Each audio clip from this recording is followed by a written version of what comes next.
Good afternoon, everybody. This is Fago Franklin III with Dish Media. Today, I am joined by Director of Suffer for Good, Danny Simmons, as well as former Olympic boxer Seb Zewdie. First and foremost, how you doing today? Good, thank you. Seb, did we lose you? Seb, do we have you in there? I think we lost him. Shoot. Okay, hold on. We're gonna get him back. Hey, you know what? It's kind of a metaphor for our film. Just because things are, you endure adversity doesn't mean we're not gonna, overcome. So we're gonna get him back in here. So for all my viewers, just bear with us for a little bit. Technical difficulties. We got him back. We brought it back up. Just like the film, it's an underdog story. Suffer for Good. Seb. So we're live right now to let you know. Oh, he did it again. We'll just. I know what this is round one, and then we bring the card around. We're gonna do round two. 1 second. Let's just double check here. But yes, thank you so much for having us on. We really appreciate it. It's a beautiful experience being able to tell this story, and I'm so grateful. Thank you, Fago, for having us on. And 1 second, everybody, we're gonna get Seb Fetan Zewdie, which is in Amharic for fast. Fetan. There he is. He's quick with it. Oh. All right. So great. While we're trying to get him back on, could you give some our viewers some words of encouragement? Yeah. I think the film, for me, the process of telling it inspired me to become a filmmaker. So I think what Suffer for Good, I applied it to becoming, and following my pursuit, what I wanted to do with my life, which was to tell interesting and inspiring stories. And obviously Seb Zewdie's story is one of those. And through following Seb, I was able to kind of honestly and very genuinely approach what my goals were in life. And Seb kind of, along with his son Matty in the film, you'll see they talk about how Suffer for Good doesn't just apply to boxing, it applies to how we approach life. And, kind of like the man in the arena, it's not that you're not afraid, it's bravery is approaching that fear with confidence and giving it everything you have. And that's what Seb, who's now here with us, I think he exemplifies perfectly. Suffer for Good. Yeah. Amen. So was this something that you wanted to do, longevity? And what inspired the film, to be honest? Yeah, I think what inspired the film was I started boxing in one of Seb's classes, and we hit it off. I mean, literally, figuratively, he punched me a couple times, and I was like, well, okay, but Seb definitely has this energy and this aura of someone who has a story and has a story to tell. And there's something that, I think anybody, we all know what this is. It's like you can feel it in his soul. And even just when it was words of encouragement to me and how I approached learning how to box, which is a challenging sport, right? For me, he helped me apply that to how I wanted to do anything in life. So what inspired it was I asked Seb, what is your story? It was just a very simple thing. Like, what's your story? Where's your accent from? Right, Seb? And Seb, you can kind of tell him how that went, I said, where's that from? Are you Cuban or what is this? I've never heard this accent. And he's like, no, I'm Ethiopian. And Seb, go. He hits this every time. It's a 1-2 punch. Danny, he assumes he's a good athlete when he comes to boxing. First problem. Yeah. And I play baseball, I play basketball, and I'm a good athlete. And he came to my class. He just drank and just and I punch him and I bring it back to him. To go do MMA. It's not an MMA class, but it's a boxing class. It's all class. And I thought, let's bring it back to him. It's not. He was so. And he asked me the class. Damn, I didn't know boxing is hard like this. And then if you train the right way, it is very hard. And he asked me, are you from Cuba? He said, no, I'm not from Cuba. And I told him I'm from Ethiopia. And I didn't know Ethiopia they have a good boxer like this. Huh? I thought they have only marathon guys. Huh? I know we have a good boxer too. Then, then he asked me about my story, how I ended up here, how in LA, and I told him I was an Olympic team. I had a dream to come to Los Angeles, but didn't come through. And it's God has a purpose, and He bring me here in a different way. And we had a plan to make a movie, but the guy is trying to make it, but he's kind of slow. We've been saying it over past year. And what is that right? If you have interesting story, can I do it? He said, yeah, you can do it. Then the next day I was teaching you MMA fighter in another gym. I'll come tomorrow. Tell me the address. And I didn't expect it. And he come up with a comment. Damn, this guy's serious, man. The way he started, he just bring one camera and he said, I don't think it's gonna work this one. So let me ask you this for both of y'all guys. What was the energy like when y'all first started filming this film? Go ahead, Dan. Yeah. And you take it away. One of y'all take it away. I think the energy was exciting. It was right off the bat, like everyone I would tell about Seb's story, you have something that's good when it doesn't matter who it is, executive at Sony, someone who's in charge of production, post-production, filmmakers, directors. I was pitching it to a lot of people at Sony, and they all said, follow this story. This seems to be your something you're really passionate about, and it also has to be told by you because you're so close to it, and you're crazy about this. You're editing stuff, you're making it happen. And so I started cutting stuff together and built a team. I don't know how to make a film, right? I at the time I didn't know how to do it, but I knew that I had to show something, and show someone that I worked hard for it. And then from there we got donations, and it was just like a labor of love. People were donating hard drives, different post houses were donating their services, but really on the production level, it was just raw, going to these underground boxing matches. And that's the thing I didn't know about.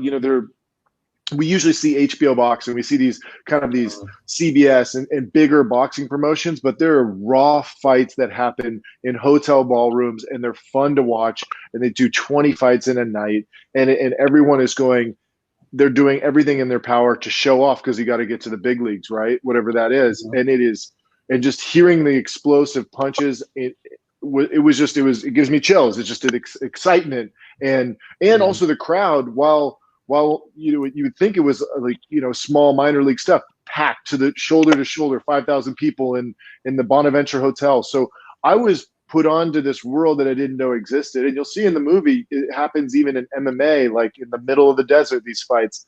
And, it's just cool to see that world. I'm used to seeing UFC or HBO. And here we got to see what's the step before that.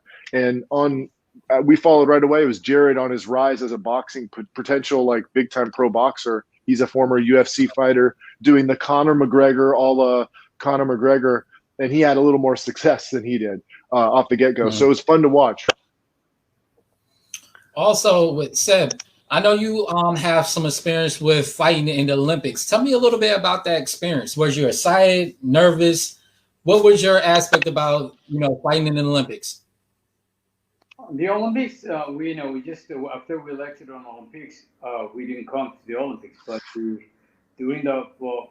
after 30 years to go back to my office was kind of very, really tough, and with my body's falling apart, and it's no time to train. I have to cut the weight, and I have to deal with the kids, and it's responsibility, and it's just so many things going on in my brain, so many things. Plus, you might see it in a movie. We had surgeries, and I had injuries, knee injuries, and you know what? I have to go through with this. I'm not gonna die. I'm gonna do it for my movies.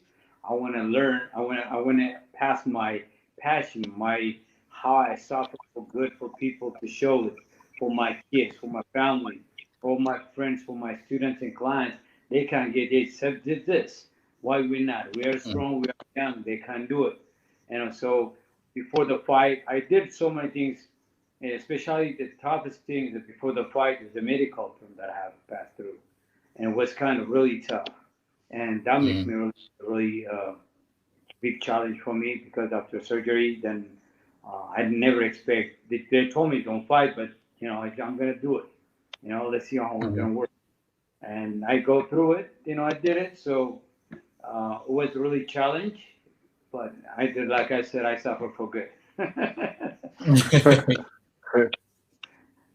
Now, with Danny. What hard obstacles did you have to face in life in general, not just in film, but just in life?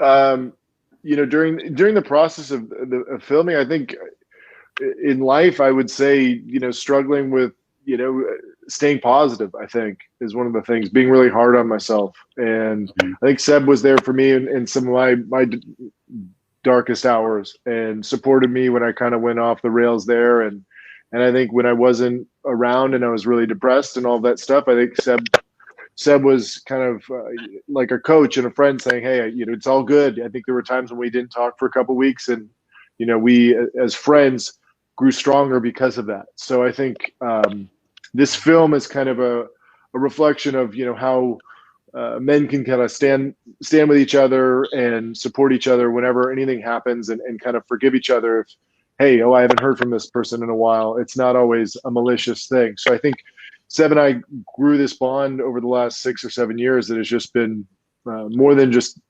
director, I think, and talent. It's a friendship, and it started as a coach. It's funny role reverse, started as a coach to a pupil, and then became a director to talent, and then it's more now like this friendship mentor situation, and it's a beautiful thing. So what advice can you give people about suffering with depression, mental illness, and just talking about the obstacles that they had to face with these type of diseases? Yeah, I would say that first and foremost, I'm a big believer in trusting your healthcare professionals. Getting, if you are someone who struggles with mental health, seeing a psychiatrist, and then most importantly is an active lifestyle. I think Seb right now, he is working in with Parkinson's and Alzheimer's patients, and in that same way, I know that movement, getting out and exercising, is the most important thing. So at the heart of suffering for good with your physical, with your body, it's obviously, we all know that the hardest part of working out is your brain, convincing ourselves that our body will endure this challenging task. But I've learned, with the help of many professionals, that it's about breaking things down into small micro tasks, moments that build a happier life. And I think Seb lives it, and you can see that he's instilled that into Matty for sure in the film, when you hear about how Matty's talking about studying late at night to get a better grade, and that's what Suffer for Good is. It's not about always sports. It's about how you handle adversity and just your inner weaknesses. And how do you handle that voice when it tells you that you're not worth something or you can't do something. I always kind of take inspiration from Seb, which is when your voice says that means no, that you have to go towards that fear, go towards that uncomfortable feeling, go towards your injuries. In like Seb's case, hey, got a knee injury, my shoulder hurts, I haven't boxed in 30 years. Most people would say then don't do it. You could actually get really hurt. I mean, that was one of the things that it's hard. It's not a reality show, so we're not showing me going, dude, what happens if someone gets hurt? I mean, who knows? It's the same thing with Mike Tyson, Roy Jones Jr. He says the same thing. Why are you guys worried about Roy? I haven't boxed in 15 years. Why aren't you worried about me? It is dangerous. They are fighting, to the death. I mean, this is not, Seb did that, and Seb got in the ring, and it's so brave, who knows the ramifications of those are still blows, they're still throwing it down. So it's a real fun thing to watch when someone goes all in, and Seb did that in this film and with his life. So I understand this is a motivational tool for everybody. What does it mean to both of y'all guys that this movie right here can inspire others to go out there and not be afraid to reach their dreams and overcome obstacles in their lives? Yes, you just take a look at it. Where I came from, my goal is to be to come to the Olympic for Los Angeles Olympic 1984 and to turn in professional boxing. That was my goal. That was my dream, but we didn't come. Okay, so my dream is shattered. Like just no goal after that.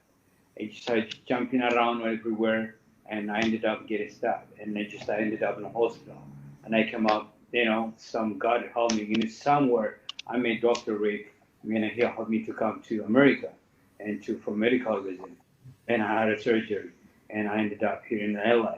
Look, Look, my goal is to come Los Angeles to see Coliseum Arena. I'd love to see. That was my dream when I was in Ethiopia. We see Los Angeles, Hollywood. We're gonna go, but it didn't work. And look how it turned around to ended up. It just blew my mind, and it just to turn around and ended up in Los Angeles and to do this kind of movie, and it is a big accomplishment. And people, even they have all tools in their hand, and then still they have a big challenge, they give up easy. If they cannot go through. If you at this time in your life, in relationship life, your family life, you have more choice. You don't know where you're gonna go ended up, but you have to pass that challenge that we have.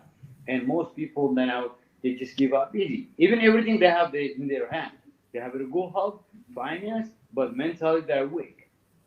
So this is the movie that can give a good message for people. This motivation. And most people that saw the movie, they come in and say, "When's gonna be part 2?" What about you, Danny?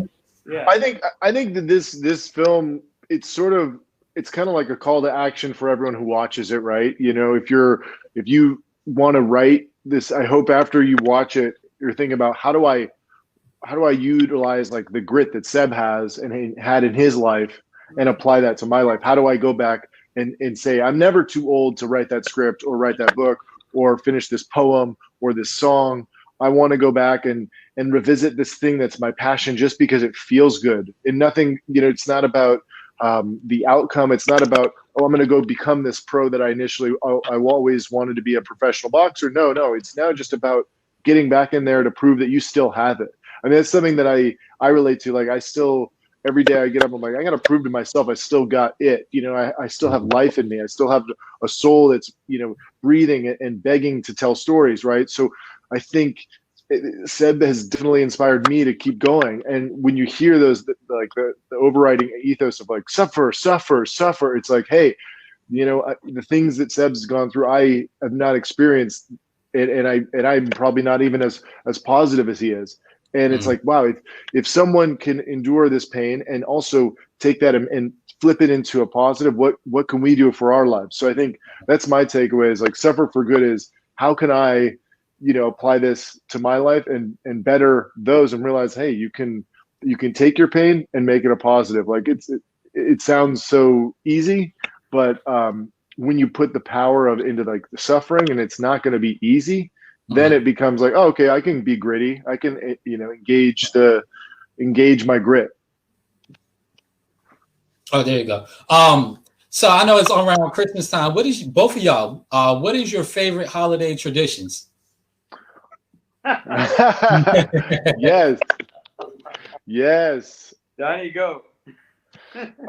Honestly, my family we pick up tamales and on Christmas Eve, and honestly, we also eat Mexican food on Christmas Day. It's been our tradition since we were kids. Growing up in LA, it's just something that we're passionate food eaters, and the best. I believe some of the best Mexican food in the world comes out of LA. So, that's our tradition. We eat way too much, and sometimes it's pozole, but most of the time, I got to be honest, tamales, Christmas Eve.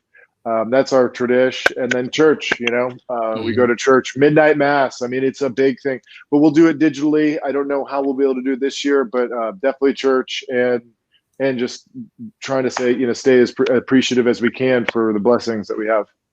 So that is a tough question, man. For the boxer or for the church. Yeah, right. You got to do, but which one, right? The church of boxing. I completely understand. And my last question is, since we are in this pandemic, what have both of y'all learned about your sites with adjusting and adapting to the uncertain times this year we had? Yeah, I would say, what has been so interesting is figuring out how to connect with people without being in person. And it's just so hard, right? It's just a challenge to read people's, reactions to jokes without seeing their face. But, I'm doing a lot of like like I'll take my mask down and do some eye rolls, and then they laugh like, who is this guy? I do a lot more head movement.